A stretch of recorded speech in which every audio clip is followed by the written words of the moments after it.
우리가 신앙생활을 할 때 신본주의다, 인본주의다는 용어를 많이 씁니다. 신본주의라는 것은 하나님 중심, 인본주의라는 것은 인간이 중심에 서 있는 것입니다. 성경을 볼 때에도 하나님 중심에서 볼 수도 있고 사람 중심에서 볼 수가 있습니다. 똑같은 사건이라도 하나님 중심에서 보면 하나님이 우리를 위해서 어떤 일을 하셨는가 그것을 보는 것입니다.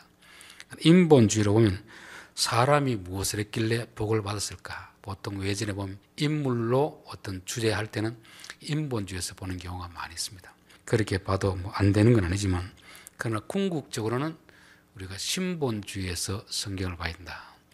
구원이라는 것도 신본주의적 이해로 되는 구원이 있고 인본주의적 생각으로 보는 그런 구원이 있습니다. 흔히 우리가 알고 있는 내가 예수 믿으면 구원을 받았다. 천국은 따놓은 당상이다. 이제 세상에서는 천국은 이미 따놓았으니까 내 마음대로 즐겁게 살다가 죽으면 천국 가겠다. 이게 인본주의적 구원관입니다. 이게 구원파식 구원관이죠. 신본주의적 구원관이란 건 뭐냐면 하나님이 우리를 값없이 은혜로 구원해 주신 것입니다. 그러나 값없이 공짜로 구원해 줄 때는 하나님의 계획이 있을까요, 없을까요? 하나님의 계획이 있습니다. 어떤 것을 이루기 위해서 공짜로 구원해 주는 거지. 내가 공짜로 구원해 줬으니까 네 마음대로 살아라. 어떻게 살든지 내가 너를 버리지 않겠다. 이런 생각이 바로 인본주의적 구원입니다. 하나님은 우리를 부르실 때 미리 아시고 계획하시고 부르시고 어렵게 하시고 영어롭게 하셔서 하나님의 뜻을 이루어 가시기를 원하는 것입니다. 그래서 하나님이 우리를 구원해 주셨을 때 우리는 그 구원에 대해서 감사해야 되지만 이분이 우리를 통하여서 무엇을 하기를 원하시는가 그 뜻을 맞추어 가야 됩니다. 하나님은 그 뜻을 이루기 위해서 우리에게 이런 고난 저런 고난을 주셔서 우리를 자꾸 빚어 가시는 것입니다. 그런데 이런 과정이 없이 단지 믿음으로 어렵게 되었으니까 다 되었다. 이렇게 생각하면 인본주의적 구원에 머물러 있는 것입니다. 로마서 8장 29절에 보면 하나님 미리 아신 자들을 또한 그의 아들의 형상을 본받게 하기 위하여서 미리 정하셨으니 뭘 하기 위해서 우리를 특정하시고 구원해 줬다는 겁니까? 하나님의 아들, 지금 사람에게 있는 마음은 마귀의 마음입니다. 짐승의 마음을 가지고 있습니다. 자기 이기적이고 자기 배를 채우기 위해서 남의 것을 빼앗는 이 이기적인 본성을 가진 우리들을 구원해 주시고 나서 우리의 마음속에 하나님의 아들, 타락하기 전에 인간의 마음을 심어주기를 원하는 것이고 그것을 계속 훈련을 통해서 우리에게 익숙하게 하시기를 원하는 것입니다. 고린도후서 5장 15절 그가 모든 사람을 대신하여 죽으심은 살아있는 자들로 하여금 다시는 그들 자신을 위하여 살지 않고 오직 그들을 대신하여 죽었다가 다시 살아나신 이를 위하여 살게 하려 함이라. 예수님이 왜 자기 목숨을 내어주고 우리를 구원해 주셨냐면 목적이 있습니다. 의도가 있습니다. 더 이상 우리가 우리 자신을 위해 살지 않고 예수님을 위해 살도록 그렇게 구원해 주신 것입니다. 그래서 우리가 구원받은 백성이라면 당연히 감사하면서도 이분이 왜 우리를 구원해 주셨을까? 이분의 뜻이 무엇일까? 그 뜻을 이루기 위해서 매일매일 성화의 삶을 살아가야 됩니다. 성화를 이야기하는 구원은 반쪽짜리 구원입니다. 우리가 몇 해 전에 서울에서 오신 목사님 모시고 그분 십자가 복음을 전한다고 해서 모시고 몇 해를 집회를 했었는데 마지막 해였죠. 그때 저희 교회 표로 정한 것이 거룩이었습니다. 거룩. 마음의 거룩, 생각의 거룩함, 언어의 거룩함, 행동의 거룩함. 거룩이 뭐냐면 바로 성화거든요. 성화. 예수님 닮은 사람으로 그렇게 표를 정했는데 이분이 와서 강단에서 믿음만 중요하지 성화가 뭐 필요했냐? 우리가 어떻게 성화되느냐?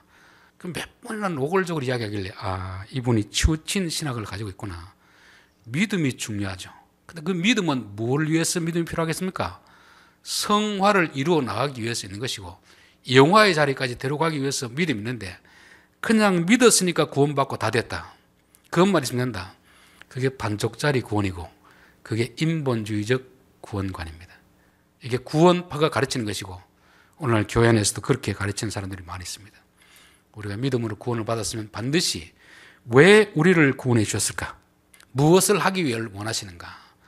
죽어서 천당 보내는 것이 목적인가? 살아있을 동안에 우리를 변화시켜서 하나님의 품성을 닮은 사람으로 이 땅에 내놓는 것이 목적인가?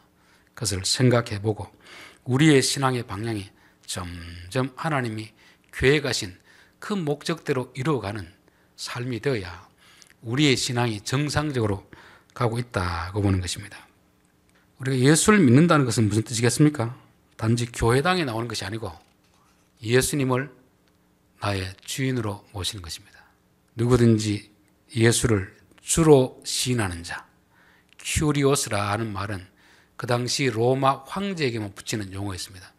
당신이 나의 주인입니다. 당신이 나의 왕입니다. 이게 예수 믿는 것입니다. 그냥 뭐 사형리 따라 했다고 해서 구원이 이루어지는 거 아닙니다. 정말 내 마음속에서 지금까지는 내가 주인인 줄 알고 살아왔는데 이제 내가 들어보니까 내가 주인이 아니군요. 예수님이 우리의 주인입니다. 그 고백하며 사는 것이 예수 믿는 것입니다. 요한복음 1장 11절에 자기 땅에 오매 자기 백성이 영접하지 아니하였으나 영접하는 자 곧 그 이름을 믿는 자들에게는 하나님의 자녀가 되는 권세를 주었으니 영접하는 자. 나그네 하룻밤 집에 데려와서 재워주는 게 아닙니다. 자기 왕이 자기 땅에 왔는데 유대인들이 그를 왕으로 인정하지 않습니다. 그러나 너희들 중에 이방인이라도 예수님을 왕으로 영접하는 사람은 하나님의 자녀가 되는 권세를 주셨다고 했습니다. 계시록 3장 20절에 보면 볼지어다 내가 문 밖에 서서 두드리노니 누구든지 내 음성을 듣고 문을 열면 내가 그에게로 들어가 그와 더불어 먹고 그는 나와 더불어 먹으리라. 이 라오디게아 교회 주신 말씀이거든요. 이들은 교회는 다니는데 예수는 믿는다고 하는데 예수님을 왕으로 인정하지 않습니다. 이 믿음이 온전한 믿음입니까? 반쪽짜리 믿음입니까? 반쪽짜리 믿음이고 인본주의적 신앙인 거죠. 그래서 라오디게아 교인들에게 너희들 예수 그렇게 믿어서 안 된다. 너희들 마음속에 나를 왕으로 모셔드려야 된다. 그래야 예수 믿는 것이지 그냥 뭐 예배당에 왔다 갔다 하고 그냥 나그네 대접하듯이 필요할 때 부르면 달려오는 그런 예수님이 아니라는 것을 우리가 이해해야 되는 것입니다. 자, 예수님이 주인이라면 하나님이 모든 만물의 주인임을 받아들여야 됩니다. 창세기 1장 1절이 뭡니까? 태초에 하나님이 천지를 창조하셨느니라. 하나님이 창조하셨으면 이 세상 모든 만물은 누구 것이죠? 하나님의 것입니다.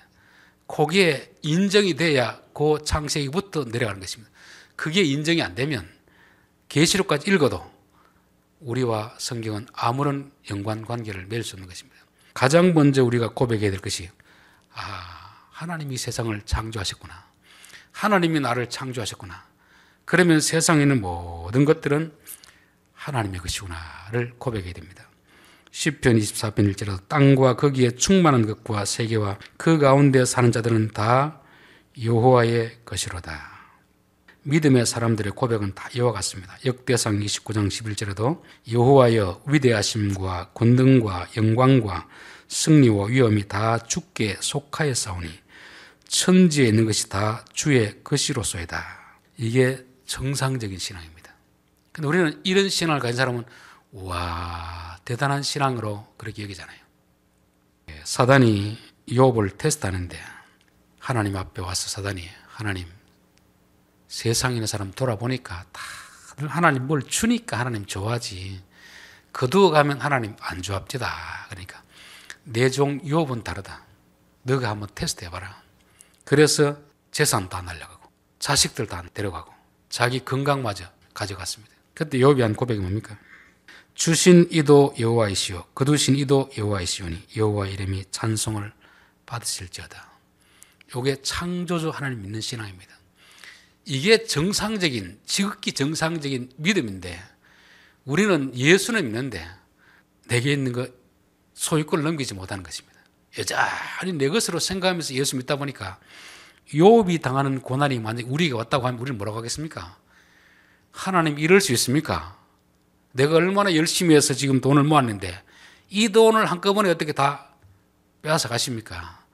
내가 이 건강하기 위해서 얼마나 많은 좋은 음식을 먹고 운동을 많이 했는데 한순간에 나이 사고 나게 해서 건강을 앗아갑니까? 이렇게 할 수 있잖아요. 그게 뭐냐면 우리의 신앙이 온전하지 못하기 때문에 그렇습니다. 욥의 신앙이 제대로 된 신앙입니다. 내게 있는 모든 것, 소유, 자식, 내 건강, 내 생명도 하나님의 것이고 하나님이 때로는 주시기도 하시고 거두가기도 하신다. 욥이 가지고 있는 신앙이 정상적인데 교회가 요즘 워낙 인본주의에 빠져가지고 타락해 있다 보니까 욥의 신앙이 대단한 것처럼 보여지는 것입니다.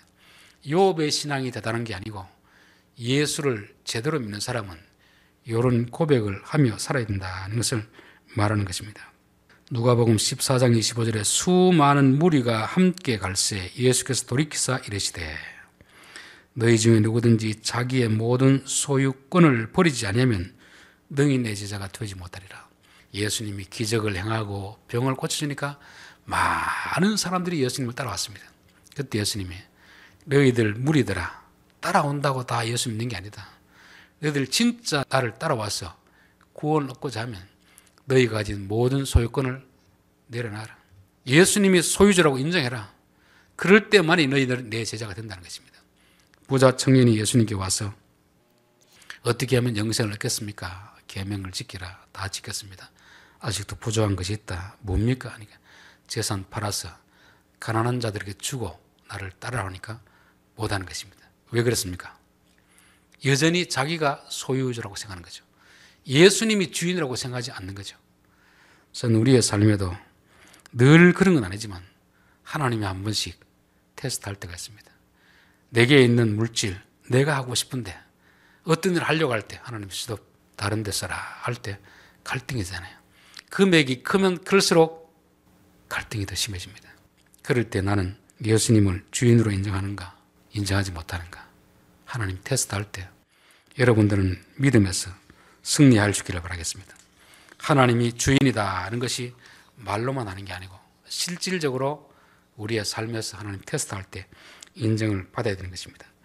오늘 23절 토지를 영구히 팔지 말 것은 토지는 다 내 것임이니라. 너희는 거류민이요 동거하는 자로서 나와 함께 있느니라.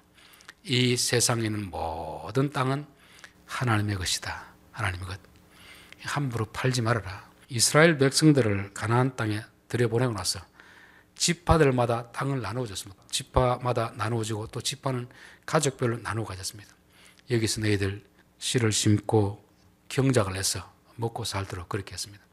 땅은 팔지 말아라. 땅. 왜냐하면 땅은 너희의 것이 아니고 땅은 내 것이다. 근데 사람이 어떤 자기 땅을 맡아서 살다가 보면 너무 가난해가지고 먹고 살 게 없을 때는 팔아야 될 때가 있습니다. 팔아야 될 때는 형제들이나 다른 사람에게 파는 건 파는데 소유권을 파는 건 아닙니다. 왜냐하면 자기가 소유주가 아니기 때문에 경작권을 파는 게 경작권. 50년이면 다시 리셋을 시키기 때문에 지금부터 만약에 50년이 만약에 우리로 말하면 뭡니까? 도지라고 합니까? 남의 땅에 경작하는 것을. 그 경작할 수 있는 권리가 만약에 500만 원 같으면 40년째 팔았으면 10년 남았잖아요. 그럼 100만 원만 받고 파는 것입니다. 그 사람은 100만 원을 주고 사는 거죠. 100만 원을 주고 샀다고 해서 그 사람 것이 되느냐? 그렇지 않습니다. 다시 휘년이 되면 돌려줘야 되는 것입니다. 이게 하나님이 소유권, 토지는 내 것이다. 그렇다고 해서 우리는 아이고 저는 땅 한 평 없는데요. 여기서 말하는 땅은 땅만을 말하는 게 아닙니다. 우리에게는 모든 것이 땅으로 해당될 수 있는 거죠. 우리가 먹고 살 수 있는 어떤 재능, 능력 이게 다 소유가 되는 것입니다. 우리의 체력, 건강도 땅이 될 수 있는 것이고 내게 있는 돈도 땅이 될 수 있는 것이고 자녀도 가족들도 다 내 것이 아니라 하는 것입니다. 하나님이 잠시 우리에게 맡겨주신 것입니다. 어리석은 부자는 왜 어리석으냐 하면 자기가 농사를 열심히 지었습니다. 그래서 풍년이 들었으니까 이것으로 내가 지금 창고를 지어서 잘 보관하면 내가 남은 생에 잘 먹고 잘 살겠다. 그럴 때 하나님이 이 어리석은 바보야. 그게 누구 것이냐? 그게 누구 것인데 네가 그것을 의존하느냐? 오늘 밤 너의 생명을 거둬 가버리면 그게 누구 것이 되겠느냐. 우리가 어리석다는 것이 그것이 바로 그것입니다. 내가 가지고 있으니까 내 것이라 생각하는데 여러분 내 목숨도 내 것이 아닙니다. 왜 자산이 범죄가 되냐면 내게 있다고 목숨이라고 내가 함부로 처벌하면 이거는 주인의 권리를 자기가 침해하는 거 아닙니까?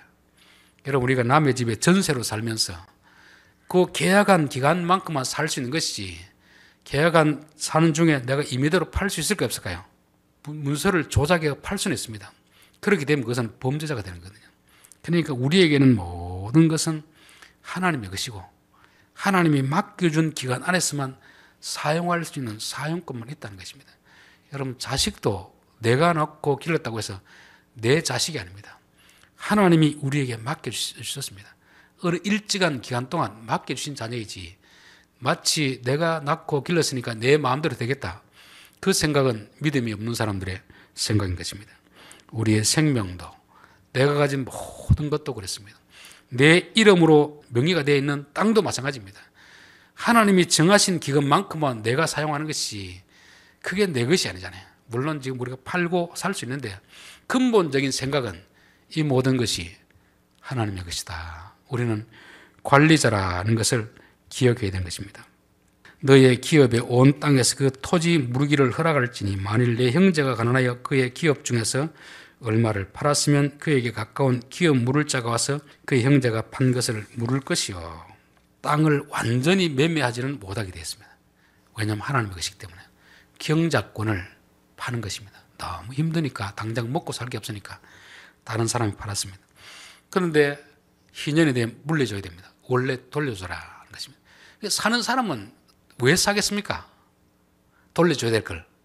자기 땅으로 삼으려고 사는 게 아니고 가난한 자를 도와주기 위해서 사는 것입니다. 샀다가 희년이 되면 돌려줘야 되는 것이고 희년 전에도 그 사람이 돈이 생겼으면 물려주는 것입니다. 또 그 사람이 돈이 생기지 않고 그의 형제 중에서 어떤 사람이 여유가 있으면 제가 대신 사주겠습니다. 이게 마치 뭐와 같냐면 요즘은 그런 게 없는데 예전에 전당포라는 게 있었잖아요. 전당포. 학생들 어디 뭐 갈 때 돈 없으면 시계 잡혀놓고 조그만 소형 녹음기 잡혀놓고 돈 얼마를 가지고 그리고 다시 돈이 생기면 갚고 그걸 다시 찾아오는 거잖아요. 땅도 꼭 그런 식으로 하는 것입니다. 이게 내 것이 아니기 때문에 팔 수는 있는데 완전한 소유권을 넘기는 게 아니고 경작권만 넘겼다가 내가 다시 살려고 하면 돌려줘야 되는 것입니다. 요즘 우리는 땅을 샀는데 그 사람이 돌려달라고 하면 돌려주겠습니까? 안 돌려주겠습니까? 1,000만 원에 내가 땅을 샀습니다. 그 사람이 1,000만 원에 가져오니까 다시 돌려주시면 돌려줍니까? 안 줍니까? 안 주죠. 더 많이 주면 돌려주지만 그게 안 돌려주는 것입니다. 그러니까 땅이 이웃을 돕는 그런 수단이 아니고 자기 재산을 축적하는 그런 수단이 되는 것입니다. 지파 중에서 다른 지파로 넘어가는 것도 원치 않고 이스라엘 백성들이 힘이 있다고 해서 하나님이 딱 정해놓은 그게 있습니다. 다한에서 부엘시바, 우리로 말하면 백두에서 한라까지 이것이 내가 너에게 준 것이다. 그러면 아무리 힘이 있어도 그 넘어가서 침공해서 안 됩니다. 옆에 에서 모압 땅, 내가 그 땅을 너희들에게 주지 않았으니까 그 땅을 함부로 공격해서 빼앗을 생각하지 말라는 것입니다.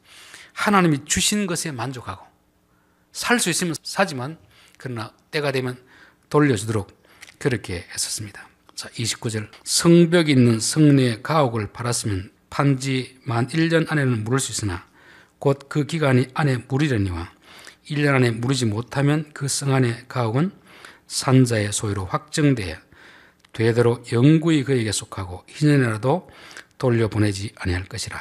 땅은 팔았으면 반드시 희년이 되면 원점으로 돌려줘야 됩니다. 왜냐하면 땅은 뭐 하는 겁니까? 먹고 살아야 될 생계의 방편이기 때문에 아무리 너희들이 부하더라도 아무리 가난하더라도 팔았지만 희년이 되면 돌려주라 하는 것입니다. 그런데 예외가 있습니다. 집 같은 경우는 팔아서 샀는데 1년 안에는 돌려줘야 되지만 1년이 지나면 영원히 산 사람의 집이 되도록 소유권을 인정해 줬습니다. 그러나 31절 그러나 성벽이 둘리지 아니한 촌락의 가옥은 나라의 전토와 같이 물러주기도 할 것이요 희년에 돌려보내기도 할 것이니라.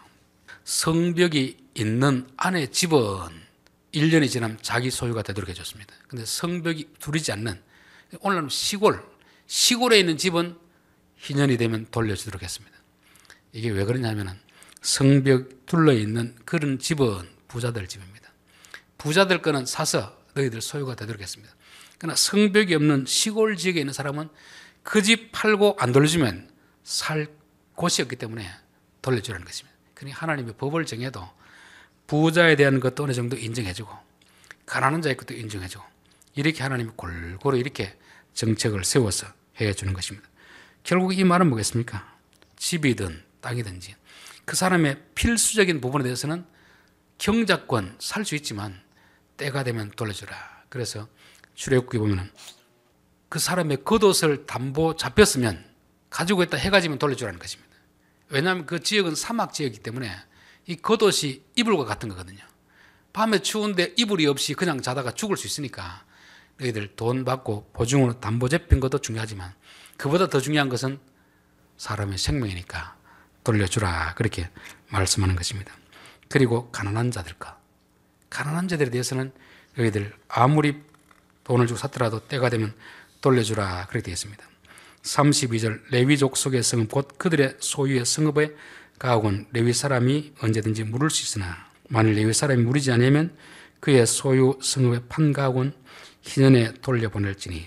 일반적으로 도심 안에 있는 집들은 부자들 집이 많기 때문에 사고 1년 안에 물이지 않으면 자기 것이 됩니다. 그러나 그 안에 있는 레위인의 것은 물려주라는 것입니다. 왜냐하면 레위인들은 하나님이 애당초 기업을 주지 않았습니다. 레위인들은 각 지파들에 가서 흩어져 사는 것이죠. 그러면 그 지파들이 레위인들을 위해 가지고 땅을 얼마 주고 집을 내줬습니다. 그 왜 그러냐면 레위인들은 자기 땅이 없기 때문에 여기서 거주할 수 있는 그 공간을 주는 거죠. 오늘날로 말하면 목회자가 있으면 교회에서 사택, 요 땅 조금 주는 이런 것입니다. 개인 것이 아니고 그 교회 일을 감당하는 데 필요한 그런 걸 주기 때문에 혹시 어려워서 조금 팔았더라도 다시금 돌려주도록 하는 이런 제도를 말씀하고 있는 것입니다. 그래서 이게 오늘날 우리에게 어떻게 적용할지는 우리가 참 고민을 많이 해봐야 됩니다. 그러나 적어도 내가 아무리 돈이 있다고 남의 땅을 막 사고 모으고 농사를 짓기 위해서 주는 게 괜찮은데 투기용으로 그러는 것은 하나님이 좀 금하고 있다. 왜냐하면 땅은 하나님의 것이기 때문에 그렇고 하나님이 맡기신 것을 잘 관리해야 되고 땅은 내 재산을 늘리는 수단이 아니고 내가 여유가 되면 가난한 자들이 필요할 때 사줘라. 사줘 그 대신 그들이 달려고 할 때는 다시 물려주고 시즌에 되면 그대로 다시금 원점으로 돌려주라는 것입니다. 땅보다 뭐가 더 중요하다는 겁니까? 사람이 더 중요하다는 거죠. 돈보다 사람이 더 중요하다는 걸 말씀하고 있습니다. 누가복음 16장을 한번 찾아보겠습니다. 누가복음 16장은 불의한 청지기의 비유가 있는데 제가 수요예배 시간에 몇 번 말씀을 드렸습니다. 9절 보겠습니다. 청지기 비유는 어떤 부자가 종에게 자기 재산을 맡겼습니다. 그런데 종이 주인의 뜻대로 관리하지 않고 자기 마음대로 관리하는 것입니다. 이게 마치 불의한 청지기가 불안한 사람 같지만 우리가 그렇습니다. 하나님이 우리에게 모든 재산을 맡겼으면 우리는 어떻게 해야 됩니까?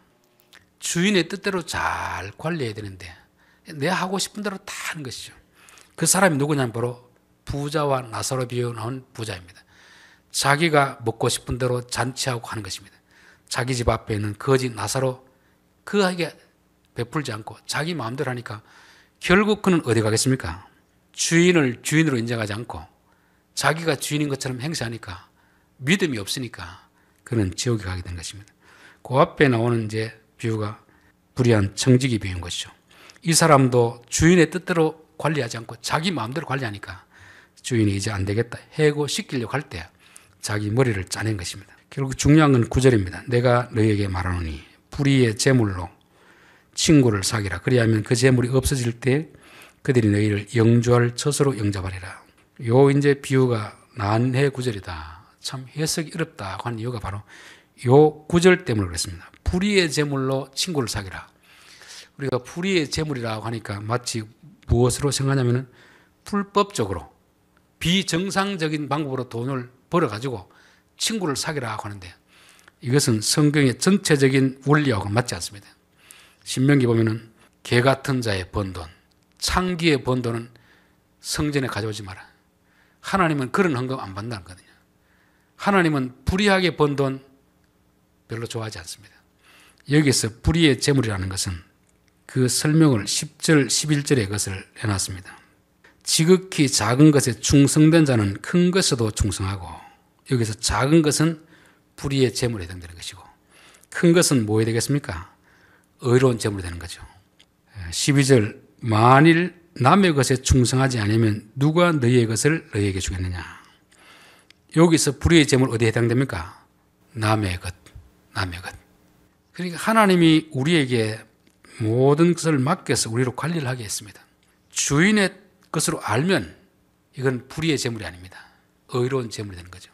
그런데 불의한 청지기처럼 주인이 맡겼는데 마치 자기 것인 양 착각하면서 사는 것입니다. 자기 마음대로 사니까 돈은 불의하고 어려운 게 없습니다. 그 청지기의 생각이 불의하냐 어려냐 달리는 거죠. 그래서 이 불의한 청지기에서는 이 주인이 맡긴 돈을 자기 것으로 생각하는 거죠. 남의 것이죠. 주인의 것이고 남의 것인데 마치 자기 것인 양 그렇게 행세를 하니까 이게 불의한 재물이 되는 것입니다. 그렇다면 우리에게는 모든 것은 불의한 재물입니다. 여기서 보면 남의 것이 되는 거죠. 여러분, 내 목숨 내 것입니까? 하나님의 것입니까? 하나님의 것이죠. 자식이 내 자식입니까? 하나님 자식입니까? 하나님의 자식이죠. 그런데 우리는 자꾸 내 자식이라고 생각하잖아요. 내 자식이라고 생각하면 내 마음대로 하려는 그런 생각이었습니다. 그런 불의의 재물로 친구를 사귀라. 친구를 사귀라는 말은 무슨 뜻이겠습니까? 내가 가난한 자들에게 베풀어라, 베풀어라. 하나님이 우리에게 하나님의 재물을 주고 요구하는 것은 이것입니다. 내가 너에게 맡긴 것 베푸는 데 사용해라. 가난한 자 돕고 친구 사귀는다 하면 네가 천국 앞에 섰을 때 그 재물이 너로 영주할 곳으로 인도하시리라. 돈이 우리를 인도하는 것이 아니고 그게 믿음의 삶이라는 것입니다. 하나님이 우리에게 맡긴 거 하나님이 뜻대로 사용했으니까 우리는 하나님을 주인으로 믿은 거 아닙니까? 그러니까 그 믿음으로 너희들은 천국에 들어간다는 것입니다. 그러니까 우리에게 있는 모든 재물은 하나님의 것이다. 자칫 우리가 착각하면 내 것인 양 착각할 수 있는데 그게 어리석음이고 그게 불의한 것입니다. 너희들에게 있는 거 너희의 것이 아니고 하나님의 것이니까 하나님의 것을 가지고 하나님 뜻대로 사용하는 것이 친구를 사귀는 것입니다.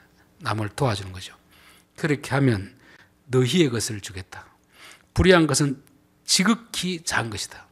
여러분, 우리에게 있는 재산이라는 것이 뭐 얼마가 있든지 그것은 영원한 천국에 비하면 지극히 작은 것입니다. 지극히 작은 것.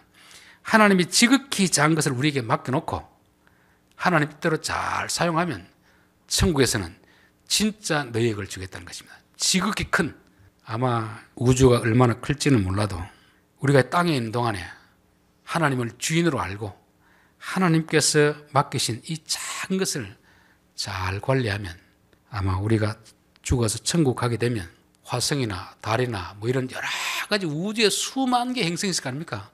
그 정도 하나씩은 뚝뚝 띄주지 않겠나. 지금 있는 거는 지극히 작은 건데요. 요 지극히 작은 것, 하나님이 맡긴 것을 주인의 뜻대로 잘 관리하면 큰 것, 너희의 것을 주겠다는 것입니다. 이게 불의한 청지기가 지혜롭게 행했다는 것입니다. 여러분, 우리에게는 모든 것은 우리의 것이 아닙니다.